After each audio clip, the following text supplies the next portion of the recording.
Bluetooth version and the Wi-Fi compatible. I like this one because it has the buttons in the back. Easily turn it down. And then the cord goes under. Unlike this one, it sticks out. That will prevent damage. The old one, the buttons are on the bottom. I just wish this new one came with the play, pause, forward like this one. Both are on ring.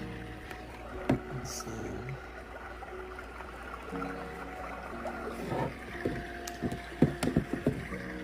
And I like that this new one shows the time. So from now on, I'll be using this one just so I don't have to turn my Bluetooth on.